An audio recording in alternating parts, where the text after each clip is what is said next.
Real estate రంగానికి ఒక సమస్య, రియల్ ఎస్టేట్ రంగం కారణంగా ప్రజలకు ఒక సమస్య. ఒకటి రియల్ ఎస్టేట్కి ఏంటంటే కొంతమంది సక్సెస్ఫుల్ రియల్ ఎస్టేట్ వ్యాపారులు ఉంటారు. వాళ్ళని చూసి ఎవడు పడితే వాడు ఆ రంగంలోకి దూరిపోయాడు.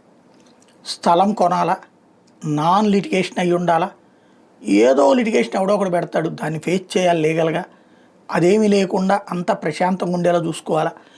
మళ్ళీ దానికి కావాల్సినటువంటిది బిల్డర్గా ఉండాలంటే దానికి అప్రూవల్స్ అన్నీ కరెక్ట్గా తీసుకోవాలా, ఆ లంచాలు పోసుకోవాలా. అదంతా సెటరేట్ చేసుకుంటే 100కి 100 ఫ్లాట్లు ఒకడు అమ్మాలనుకుంటే 40-50 ఫ్లాట్ల ఖర్చు కన్స్ట్రక్షన్కి,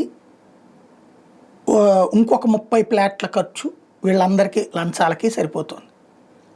ఆ స్థలం రేటు వీటన్నిటికి పోను, చివరికి 20 ఫ్లాట్లే వీళ్ళకి మిగులుతున్నాయి. అది అందుకని ఈలోపు ఏదైనా చిన్న సంక్షోభం వచ్చిందంటే సమస్య. ఇప్పుడు కొనేవాళ్ళు కరువు అవుతున్నారు, తగ్గిపోతున్నారు. చేతిలో డబ్బులు తరిగితే, వ్యాపారస్తుల చేతిలో డబ్బులు లేకపోతే రియల్ ఎస్టేట్ నడవదు.